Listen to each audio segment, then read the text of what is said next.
Halo semuanya, jumpa lagi bersama dengan saya Olivia dan hari ini kita kedatangan tamu yang luar biasa. Seperti yang kita tahu nih warga Palembang bahwa My School mempunyai kerjasama yang luar biasa dengan Cambridge University. Dan seperti beberapa waktu yang lalu yang mungkin sudah kita saksikan di media-media bagaimana My School sudah mempromosikan tentang kerjasama ini. Nah hari ini saya berkesempatan bisa mengundang dua orang narasumber untuk ngobrol bersama dengan kita semua. Sudah ada Pak Yusuf Seto di sini bersama dengan kita. Kemudian ada Mr. Pierre. How are you today? I'm good. How are you? Yes, I'm very good. I'm so excited to have you both here in our studio. We are excited as well. Too, yeah. Sebenarnya sudah lama ya kita pengen ngobrol-ngobrol banyak. Nah buat para parents dari My School pastinya sudah pernah jumpa dengan Pak Yusuf Seto walaupun waktu itu lewat online. Nah hari ini bisa kelihatan langsung nih orangnya. Oke, kita ada beberapa hal yang mau didiskusikan hari ini. So we have some points that we are going to discuss today. Even though we only have like a short time, but I hope will be very useful for all the parents and also all the people in Palembang. Sure. So it will be just very flexible ya. Any one of you can answer. Okay. Cool. No problem. Ya. Nah, jadi hari ini saya sudah siapkan beberapa pertanyaan yang sepertinya saya rasa bisa mengcover apa yang menjadi pertanyaan warga Palembang khususnya bagi para parents yang anak-anaknya bersekolah di My School Palembang. Oke. So I have my first question here. Ya, pertanyaan saya yang mungkin juga merupakan pertanyaan dari sebagian besar orang tua yang ada di Palembang, yaitu apa sih yang begitu spesial dengan Cambridge sehingga waktu kita punya nama Cambridge, ada logo Cambridge, itu tuh gengsinya bisa naik gitu loh Pak. Yeah. Okay. So proud of it ya. Yeah. So I wanna know what's the special about it? Yeah. Well, saya pakai bahasa aja ya, biar yeah. bisa ngobrol-ngobrol lebih enak. Jadi kalau ditanya kayak gitu, ntar takutnya saya jawabannya narsis nih. Narsis ya? Iya. Nggak, tapi gini sih, kalau bicara apa sih yang spesial buat Cambridge, mungkin saya langsung berbicara kepada seberapa banyak orang-orang percaya sama Cambridge. Karena kan bicara tentang kualitas gitu kan ya, pasti kan ada result yang sudah didapatkan oleh orang-orang yang sudah menggunakan Cambridge. So far di Indonesia itu jumlah sekolah yang sudah menggunakan Cambridge paling nggak kurang lebih sekitar 1000 plus. Jumlah asli numbersnya saya harus lihat di database. Saya nggak langsung hafal on top of my head gitu kan. Karena dari 1000 plus itu ada yang menggunakan, sebagian besarnya menggunakan materi sudah. Gitu, menggunakan materi pembelajarannya. Nah dari 1000 plus itu sekitar 250 ya. Itu yang sudah dinobatkan menjadi Cambridge School. Gitu. Nah, kalau dilihat dari data statistik, berarti kan kita mendapatkan kepercayaan dari masyarakat, dari parents dan students. Gitu. Nah, kenapa sih harus memilih Cambridge? Karena kalau saya boleh bilang dari sisi Cambridge, kita fokusnya satu, fokusnya adalah ke students-nya.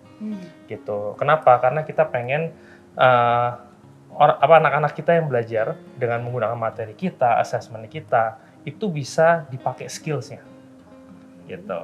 Penggunaan skills yang memang dipelajari di kelas, di kehidupannya nyata, itu nomor satu. So applicable. Gitu. The skills itself itu applicable, bukan cuma hanya sebagai knowledge. Knowledge is good, but when knowledge can be transferred to a skill yang bisa dipakai, itu udah jadi jawaban lah. Gitu. Karena kan saya jujurnya kan dulu nggak kenal dengan sistem itu, ya kan. Nah sekarang kan sudah banyak banget era informasi, orang bisa cari tahu. Selalu pasti bunyinya kalau sekarang adalah competency based learning.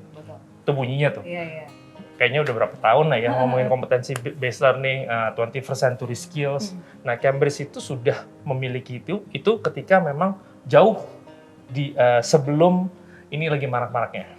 Trendsetter ya? Ya, karena gini sih, karena kita basisnya kami adalah research. Gitu. Ketika bicara edukasi itu nggak bisa hanya sembarangan. Makanya kita itu kan di bawah universitas. Nah, Universitas Cambridge itu kan umurnya 800 tahun. Betul. Jadi bicara research, ya salah satu jurnal yang diterbitkan jurnalnya Isaac Newton. Gitu. Isaac Newton punya jurnal tentang matematika, salah satunya itu diterbitkan oleh Cambridge. Nah, jadi kan kita bicara tentang research itu sendiri, kita udah mendalam dan fokusnya di edukasi, kita nggak kemana-mana. Jadi, makanya pas waktu bicara yang sekarang lagi tren, itu memang sudah kita research bahwa itulah yang dibutuhkan. Gitu. Jadi jawaban pastinya adalah nggak usah muluk-muluk, fokusnya ke students, gimana biar bisa mengaplikasikan knowledge itu menjadi sebuah skills yang dipakai ketika nanti dia kerja seperti saya. Gitu, seperti Pierre, seperti Ibu. Ya kan? Gitu sih. Paling simpelnya gitu deh. Gitu kalau boleh bicara. Kalau dijelasin, kita bicara lebih detail lagi, wah itu banyak. Iya.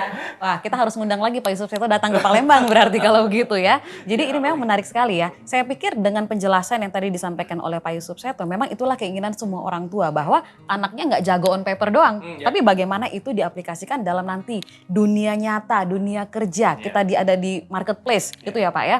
Jadi bukan hanya sekedar nanti kalau udah sekolah nilainya bagus, tapi loh kok susah banget sih untuk waktu blending dengan teman-teman kerja, bagaimana dia dalam teamwork seperti itu. Oke, jadi ini nih jawabannya buat para parents yang mungkin bertanya-tanya, apa sih kelebihannya? Why so special? Kenapa sih kok kayaknya gengsinya tuh naik banget gitu, ada Cambridge gitu ya. Oke, ini pertanyaan yang kedua ya. Pertanyaan kedua saya adalah, from your experience, any of you, from your experience, what is the difference of quality? Of course, we are talking about quality between the students who is supported with Cambridge material and who not supported with the Cambridge material.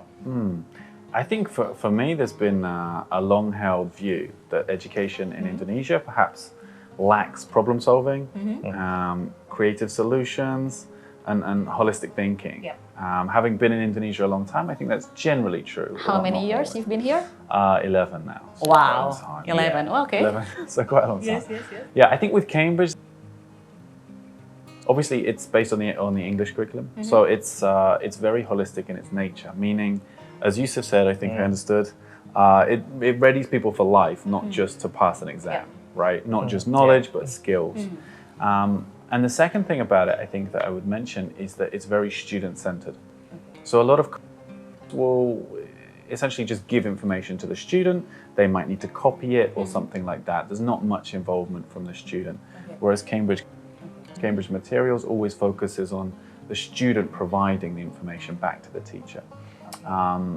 So it's a lot more holistic in its approach, I think. This is, there's a thing that really interesting for me when you say, both of you even say like student center. This is maybe like a very quite new concept in Indonesia. We never think about it before. Can you explain further about the student center? What is the difference of it than what the people in Indonesia always think about educational world? From your point of view, what is the student centers means? Yeah, so I think it really goes down really granular into lesson planning. Okay. So the Cambridge scheme of work and even the lesson plans that you can develop from that, the unit plans too, will base most activities at the end of the class or end of the unit around students giving back the information to the teacher. So a lot of it's role plays, a lot of it's student-centered, as in they have to create a task-based learning, something like that. Traditional education would be focused on the teacher. So teachers talking a lot, students writing a lot. You listen, you write, and in something we call Bloom's taxonomy, right, it doesn't really translate into learning something. So with Cambridge, it's based on the student replicating what they learn and giving it back to another learner or the teacher.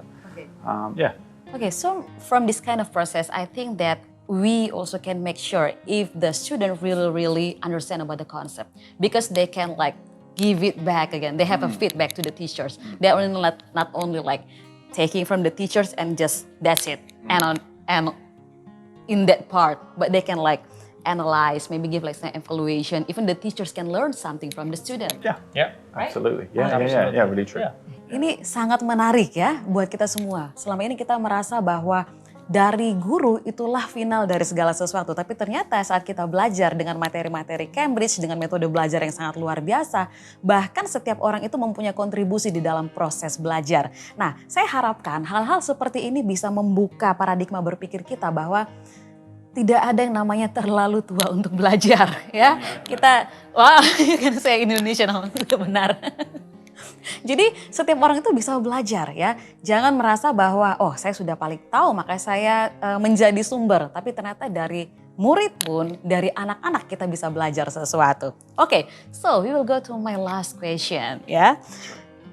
The last one is, will it be difficult for a student when they start to be taught with Cambridge material? And what is the main support system needed?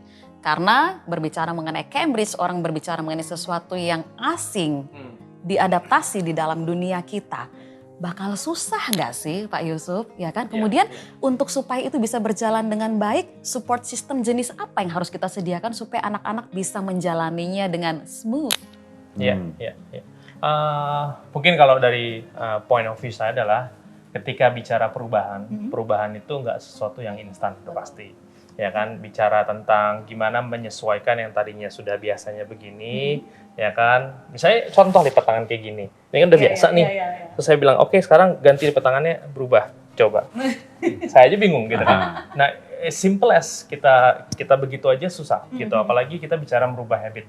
Gitu. Nah, apakah bisa? Saya rasa bisa gitu. Kenapa saya bilang saya rasa bisa? Karena perubahan itu yang paling cepat terjadi sekarang ini. Sekarang nih zaman-zamannya ini berubah itu dalam setiap hitungan hari itu udah berubah. Gitu kan, banyak sekali perubahan. Nah, kalau kita sendiri tidak terbiasa dengan perubahan itu untuk menjadi yang lebih baik, itu yang ketinggalan adalah yang kasihan lagi-lagi anak kita. Gitu. Nah, support sistemnya di mana? Sebenarnya ketika pembelajaran anak itu support sistemnya nggak cuma ada beberapa. Gitu. Cambridge percaya adalah sekolah adalah naungannya. Gitu kan, sekolah pasti punya visi misinya. Itu nomor satu sudah, support system kepada student itu sendiri. Kedua, dibantu dengan kurikulum dan pembelajaran bukunya, learning materialnya. Ya. Terus yang ketiga, nah ini nih, adalah keterlibatan orang tua. Gitu. Jadi kalau berubahnya itu hanya cuman individual studentnya, ngerasanya akan susah. Gitu. Karena mungkin sekolahnya hanya ya udah deh, ini saya ambil contoh misal ya oke saya mau berubah tapi ya udah sekolahnya juga nggak mau berubah diri gitu ya kan. Kalau saya rasa My School kan kemarin udah bicara tentang kita mau trainingin gurunya, ya kan, itu support sudah pasti kan. Cambridge mentraining guru untuk bisa mensupport pembelajaran si murid, ya kan, untuk biar bisa gimana sih cara menggunakan materi yang seperti ini, fokus kepada skills. Tadi yang bicara tentang menghasilkan output, ya kan, karena kebanyakan kita ini kan generasi dapatnya input aja. Input learning sampai learning oke, production-nya nggak ada. Atau output-nya biasanya kadang-kadang nggak nyampe situ. Mungkin berhenti di learning atau bahkan nggak nyampe learning. Hanya input. Karena udah bosen. Ya kan? Nah, itu yang beda tadi Pierre udah sebutkan. Jadi satu, kalau sekolahnya nggak peduli, student nggak akan maju. Walaupun udah ada pembelajaran, parents dukung. Kalau materi pembelajarannya nggak mendukung, juga nggak bisa maju. Jadi ini semua berkaitan untuk menciptakan satu perubahan yang lebih mudah kalau saya bilang. Gitu. Jadi bilang apakah bisa mudah? Jawabannya adalah di kita semua nih yang ngejawab. Oke, Cambridge berusaha dengan baik coba memberikan training, ya kan, support system untuk bisa informasi yang didapatkan. Gitu kan, kita sharing informasi itu kan, kalau Bu Olive nanya misalnya ke tim kita, Mbak Yanti segala macam, kita coba. Ini nih provide information. Dari sekolah memang juga harus bergerak, mengupgrade semuanya, dan saya rasa pergerakan itu sudah dilakukan. Nah sekarang parents, apakah di rumah itu mendukung? Jadi ketika sekolahnya udah berubah dengan pola pikir misalnya mengencourage anak itu untuk bisa belajar memproduksi sesuatu, di rumah harusnya nyambung, ya dong. Ya, ketika orang tua itu nyampe ke rumah nggak nanya skornya berapa. Betul. Ya dong, yang ditanya adalah belajarnya gimana. Oh ya, kok bisa belajar kayak gitu, gimana ceritanya? So, jadi numbuhin curiosity. Kalau ditanya skornya berapa, anak udah langsung takut. Betul. Untuk ngasih tau, saya ya bohong lah atau apalah segala macam. Jadi kan ke situ. Nah, makanya itu yang disebut dengan keterlibatan semua pihak, jadi nyambung. Ya, makanya kan sekolah ngasih tahu kita perubahan ini nih. Ini yang terjadi perubahannya. Di bukunya Cambridge pun ada letter for parents. Gitu. Kan ada dikasih tahu juga ini belajarnya ngapain segala macam. Jadi ketika antara anak itu pulang, apa yang ditanya juga tahu. Nah, itu akan membuat perubahannya lebih gampang kalau saya bilang. Gitu sih. Jadi muncul satu pertanyaan terakhir. Tambah satu ya Pak Yusuf ya. One more question. Ya. Orang tua di Indonesia, waktu mendengar ada istilah Cambridge, mereka berpikir bahwa bahasa Inggris, saya nggak bisa bahasa Inggris, bagaimana saya bisa mendukung anak saya? Padahal kalau dari penjelasan Pak Yusuf tadi, sebenarnya ini bukan bicara mengenai bahasa, tetapi bagaimana peranan orang tua. Ada nggak sih contoh-contoh aplikatif sebagai bentuk support parents kepada anak yang sedang mendapat perubahan, mengalami perubahan dalam proses belajarnya ini. Maybe you have any idea like what kind of the real step of parents as The support function. Yeah. Yeah. I think from my experience, it's really a partnership when you change syllabuses like this. Firstly, between Cambridge, the school, the student, and the parent. Yeah. And I think the communication between the school and the parent needs to be really clear. Yep. Kind of what Yusuf was saying. I don't want to repeat what he's saying, but not what's your score, but what did you learn today? I think little tips and tricks like that can really help a parent get involved, even if they don't understand the language, right? So that's what we're saying. Yeah. Yeah. Oke, ya ini sangat menarik sekali ya, sangat menarik sekali. Jadi ini pun mungkin seperti satu penguatan dari apa yang disampaikan oleh Pierre di awal tadi, bahwa kadang-kadang orang Indonesia tuh lack of problem solving dan sebagainya. Tapi waktu kita belajar seperti ini, sebenarnya orang tua itu juga belajar paling nggak mengubah cara berkomunikasi dengan anak. Selama ini orang tua kan kayaknya sudah superior ya, nggak bisa mendengar sesuatu. Kayaknya kalau orang tua dia bilang A, ya udah A. Sampai di situ aja. Tapi dengan gaya yang seperti ini, jadinya tuh kembali lagi, jadinya si anak ini bisa jadi source juga. Di sekolah sudah menjadi source buat gurunya, di rumah dia bisa menjadi source untuk orang tuanya. Yeah. Luar biasa sekali diskusi kita pada hari ini, dan melalui 3 pertanyaan yang sudah kita bahas hari ini, saya berharap bisa memberi satu pandangan baru untuk semua orang tua yang ada di Kota Palembang dan bisa membuat kita semakin optimis, excited untuk setiap perubahan yang dialami oleh anak-anak. Nah, untuk para parents sendiri yang ada di My School, yuk sama-sama kita mau support anak-anak untuk semakin giat dalam tahapan baru yang akan mereka jalani bersama di My School. So thank you very much for coming today. Thank you for having Thank you. I'm looking forward for the next video, I think. Yeah, we're fine. Thank you. Cool. Yes. So thank you so much. Thank you, Thank you Ya, so much. Thank you Ya, so much, makasih. Pak Thank you. Yusuf. Ya. Thank you. Buat Bye-bye. semuanya, terima kasih dan nantikan untuk obrolan kami berikutnya di channel My School. Sampai jumpa dan terima kasih.